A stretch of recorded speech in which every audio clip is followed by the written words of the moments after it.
I was one of those guys going around saying that we shouldn't raise the debt ceiling without significant cuts. And we saw what happened because we didn't get significant cuts. And I'm all in favor of rebuilding our infrastructure and making our bridges safe. We had a bridge in Minnesota that collapsed years ago, and that's become the poster child for our failing infrastructure. We have millions of bridges that work just fine. But the point is, what I don't get is how we're going to pay for this. We continue to borrow and spend money. We've got a stimulus 2 coming up that we need to talk about here a little bit to see if it's feasible and how it's going to be paid for. But I do agree with Mr. Cummings that it doesn't matter really where these regulations came from. The fact is that there's too darn many, and in the American Jobs Creators Tour and my stops across Tennessee, the #1 complaint and impediment to job growth, according to the 30-plus industries I've visited, is that we need to get government out of the way. And we're simply not doing that with this. We're looking at 219 new regulations by this President costing over $38 billion, and this new plan that was just proposed is going to show an increase of 10,000 new regulators a year. Certainly that doesn't seem to be solving the problems that we're set out to do.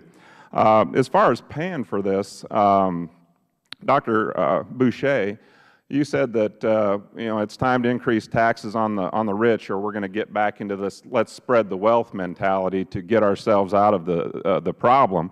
How exactly do you think that is going to solve the problem? And as far as the taxes on the rich and the removal of the deduction in the charitable contribution area, can you comment on that and how you think that's going to solve the problem? Thank you. As many of us have talked about today, we clearly have a long-term deficit problem. We have a gap. We have a challenge there.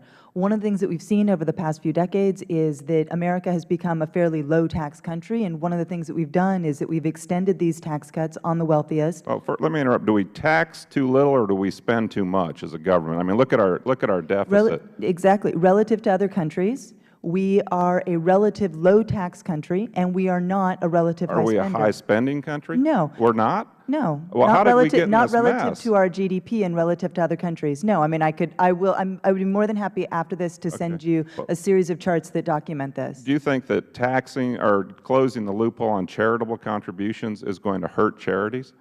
That is only for families, for wealthy families, and I think over the long run, no. I mean, I think that what is important. Wealthy families over what amount? 250,000. 250,000 for a married couple. That's a wealthy family. Who do you think usually gives the most to charities? It is a wealthy family. Those are families in the very top of the United States income distribution. Those are families that have benefited from economic growth over the past few decades, while other families have not. So they have benefited more from the 2000s, more during the 1980s, more during the 1990s than middle-class and lower-income families. So asking them to pay their fair share does seem like an appropriate place if we are all focused on closing that deficit. It has to come from somewhere. It can't come from families that have not seen income gains. Mr. Schiff, do you have a comment on that? I'd like to ask Dr. Boucher, what percentage of my income do you think the government should take? What would be fair?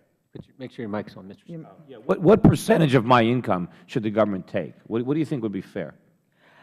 I'm not going to give you a number just give me a right guess. here. Yeah. Well, what do you think would be fair? You say I'm not paying enough taxes. How high should my taxes be? What percentage of my income should be taken away from me by the government? We have a progressive income tax Right, but structure. just what do you think would have half? 60%, 70%? How much should they take? Wow, well, that is so far beyond. Well, we're going to wait. But I'm just, hang on. Let me say that, taxing the rich. The gentleman from Tennessee has the time. Yeah, I'll just interrupt. Taxing the rich is a great idea till the rich run out of money, and that seems to be the my problem is I'm already almost paying hang on a half my second. income in taxes hang on a right second. now. Hang on a second. That is impossible. No, it's not impossible. Correct. No, it's not. Okay, You want to see my tax returns? Mr. Chairman, let's shift gears for 1 second because this is going to go on forever. 35.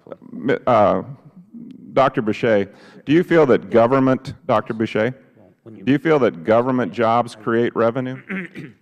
And I think you said that the stimulus 1 had the majority of jobs created were private sector jobs. Do public jobs create revenue, or do they just cost the taxpayers money? Recovery dollars that have gone, dollars that go on to communities to, say, build a bridge, You hire engineers, typically in the private sector, some in the public, some in the private. You hire contractors, you hire people that do concrete. You hire a lot of folks in the private sector, and then that has spillover effects. So that if you hire that person who has the concrete, and then they go and they have more money, and so they spend it in their community, that's how those private sector jobs are created, both directly and indirectly. Mr. Schiff, do you feel that's a good return on your investment to spend those tax dollars that way? I mean, what's your chance of making a profit? Well, first I want to point out that 99% of my income is taxed at the marginal rate. So the marginal rate is my rate. And if the Federal Government has taken 35% of my income, and then another 3% for Medicare, that's 38, and then when I have the State of Connecticut now almost 7%, over 45% of my income in tax, and that's before I pay any property taxes or sales taxes or anything else like that. And if you raise my taxes much more, that's it. I'm done. I'm already moving businesses to Singapore, moving businesses to the Caribbean to try to go to lower tax jurisdictions. We are not a low tax country. We are a high tax country, and we're a much higher tax country than we used to be in the past by far.